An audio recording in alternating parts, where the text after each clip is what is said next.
Hello students, welcome back to the class. Last classes we have discussed about the types of duties. We have discussed about moral duties, legal duties, and legal duties are again classified into two types, positive duties and negative duties. Now we are quite a new topic which is called fundamental duties in India. Normally when we are learning about duties, this is the most important duties.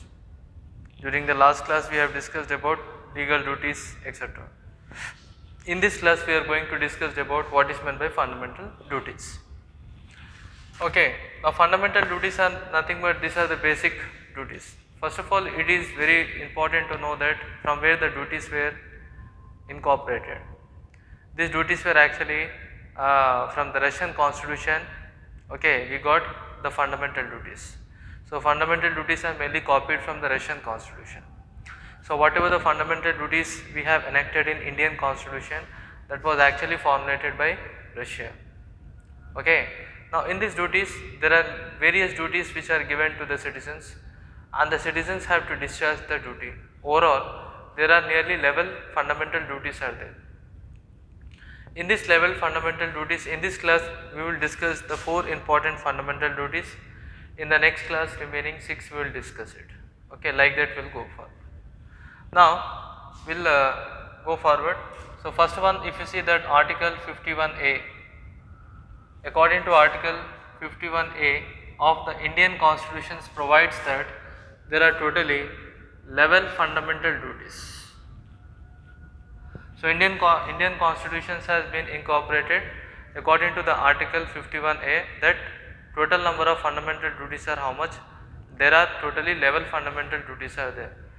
So according to the article 51A of the Indian constitution which was incorporated, so overall there are nearly 11 fundamental duties are there. Next we will go forward to abide. First important fundamental duty is to abide the Indian constitution. Abide the Indian constitution means every person should accept and they should work according to the law. They should act according to the constitution. So they should follow the constitution. So first one, abide. Abide means every person should follow and every person have to accept the Indian constitution. They should act in accordance with the Indian constitution. They should work according to the Indian constitution. Okay, whatever the constitution is saying, every citizen have to accept it and they should act in accordance with the Indian constitution. So they have to respect, every citizens have to respect the ideas, they have to respect the institution, they have to respect the national flag and national anthem. So every citizens have to respect the ideas, every citizens have to respect the institution, they have to respect the national flag and they have to respect the national anthem. That is one point. Now first you will get one doubt, sir, what is meant by ideas? Things which are regarded as quite perfect, they become the ideas. Things which are quite perfect, okay, the point which are quite perfect, they were called as ideas.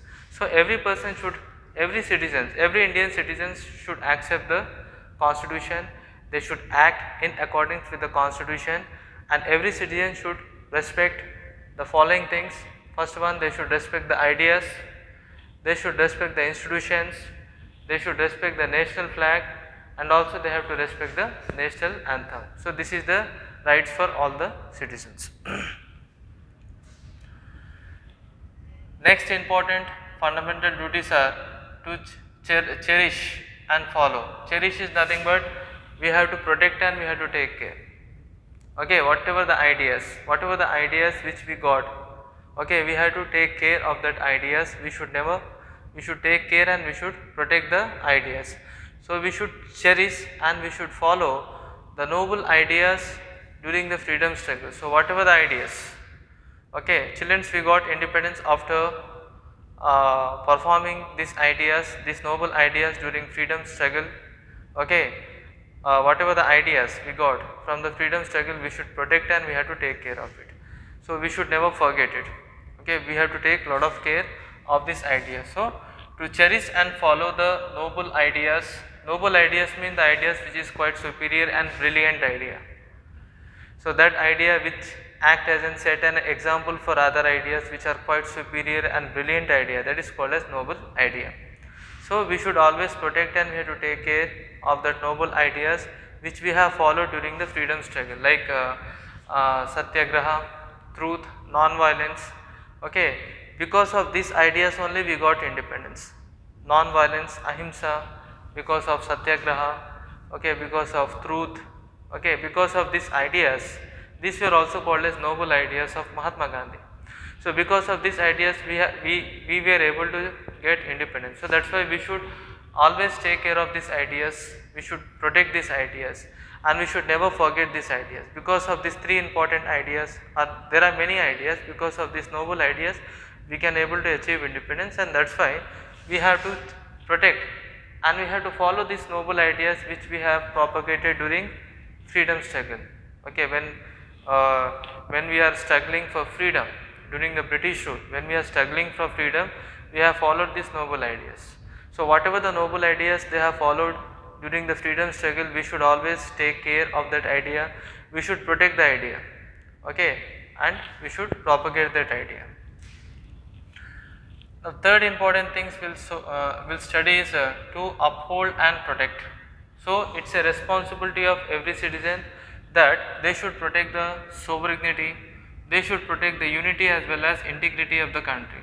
Children, sovereignty is nothing but this is a respect. The respect of the country is called as sovereignty. Okay, already we have discussed what is meant by sovereignty. A republic country, okay, a democratic and republic country can be called as sovereign country. Every democratic country and republic country can be called as sovereign country. A country which self-respect, the country which are taking their own decisions at all the level, the countries which never bends upon any external countries, any outside country, that country can be called as sovereign country. So every Indians have to protect our respect of our country. We should protect the respect of the country, we should protect the freedom of the country. Okay, we should protect the freedom as well as respect of the country. So this is a responsibility of all the citizens. We should never make our country to bend in front of others. We have to always respect our country and we have to protect our country so that in the future also our country should never depend upon any external things. So this is about sovereignty. We have to preserve unity. Unity, it's a responsibility that every citizens have to do unity. India is considered as unity in diversity.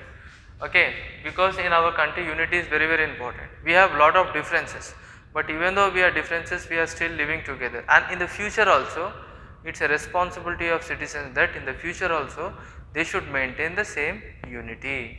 So we should uphold and we should protect the sovereignty. First we should protect the unity of the country, and also we have to protect the integrity of the country. Children's integration is common in India. So in India, if you see the different peoples, different types of people are living together in one banner, that is called as integration. Okay, in one state, if you see there are different types of people are living, who are speaking different language, who are belongs to different religion, and they are living together, that is called as integration. Integration means different type of people, different groups of people, different languages of people who are living, okay, who are living in some same banner, that is called as integrity. So it's a responsibility of the citizens that if the responsibility of citizen is to protect the sovereignty, it is a responsibility of citizen is to protect the unity, and it is a responsibility of citizen to protect the integrity of India. That is one point. Next 4 points, when you have fourth point is it is every citizens have to defend the country and render, means they should protect and they should give, they should render the service, means they should discharge the services. Okay, every citizens have to defend the country for the national service whenever the nation is calling you. Just now we have discussed before in the legal duties, what we have discussed, that whenever our nation is calling, to discharge any services, we should be ready to sacrifice our service. Okay, we should sacrifice our service regarding nation. Okay, whenever the nation is calling us, every citizens should be ready to serve our nation. So this is very important. So fourth point, that is only every citizens, it's a responsibility of every citizens to defend the country, and it is a responsibility of every citizens to render the national service whenever the nation is calling you. This is one point. So children, we have discussed about many things. We have discussed about 4 important points about fundamental duties. The basic duties that citizens have to discharge, that is called as fundamental duties. Fundamental duties are very important because our constitution has given us fundamental rights, and every citizen's responsibility is that we have to discharge the fundamental duties. Already we have seen duties come first. Duties and obligations which are done by one individuals upon other individual. Duties and obligations which are done by one individuals regarding state as well as society. In the previous classes we have discussed about moral duties and legal duties. Now we are discussing about fundamental duties. So these are the basic duties that citizens have to discharge. First point what we have seen, according to the article 51A of the Indian Constitution, okay, this is providing nearly 11 fundamental duties. So overall, according to the Indian Constitution, these have provided nearly 11 fundamental duties. Out of this level, in this class we are discussing the first 4 fundamental duties. First one, to abide the Indian Constitution. First one, abide. Abide means to accept and to act in accordance with the Indian Constitution. So we should act according to the Constitution and we should accept the Constitution. That is the meaning of abide. To abide the Indian Constitution, okay, to accept and to act in according with the Indian Constitutions, and we have to respect the various ideas, institution, national flag, national anthem. Ideas means the thing which are regarded quite perfect. So first point is what we should, first point what I have said, so we should accept and we should act in accordance with the Indian constitutions, and we have to respect the various points of Indian constitutions like ideas which are quite perfect. We have to respect our institutions like Parliament is there, Supreme Court is there. We have various institutions, children. We have to respect all the institutions. We have to respect our national flag. Okay, every citizens have to respect the national flag. Okay, and we have to respect the national anthem also. Respecting the national anthem means that is a song. Okay, Jana Gana Mana, whatever the national songs are there, we have to respect our national anthem. Okay, this is the first thing. Second thing we have discussed, that to cherish and follow the noble ideas of freedom struggle, means we should protect and we should take care of those ideas which are being followed during the freedom struggle. Okay, whatever the ideas, okay, whatever the noble ideas, okay, noble ideas means the ideas which are quite superior. So children, during the freedom struggle, our important leaders have formulated different ideas and they have followed different ideas during freedom struggle.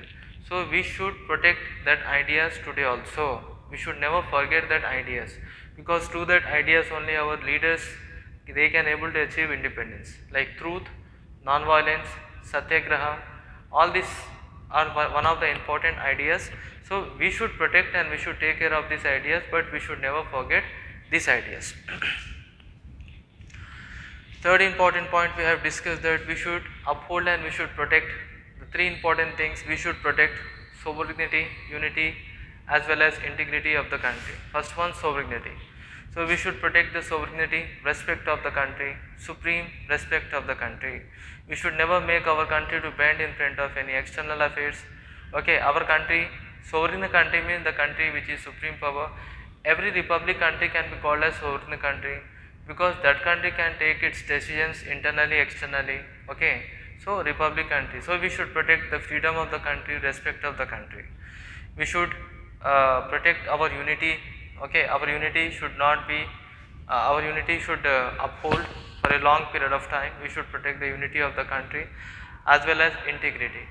Integrity means we know that when different groups of people are different peoples who are living together, different types of people who are speaking in different language, who are living together in one banner, that is called integration. India is called as unity in integrity.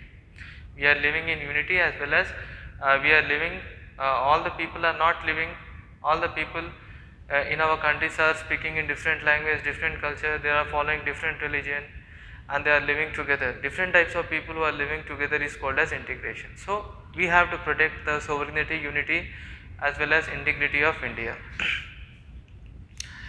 Fourth point is we have to defend and we have to render the national service whenever the nation is calling. So when we have to protect our country and we have to discharge the services, okay, whenever the nation is calling. So whenever the country calls for you, so you should be ready to serve the nation. We should protect our public property, we should protect all the natural resources, and whenever during the war situation also, whenever the war situation, citizens should be ready to serve the nation either externally or internally. So this is the fourth point. Okay. So children, these 4 points we have discussed about fundamental rights, which are mainly from the article 51A of the Indian Constitution. In the next class we will discuss about the remaining 4 points of the fundamental rights. Thank you very much.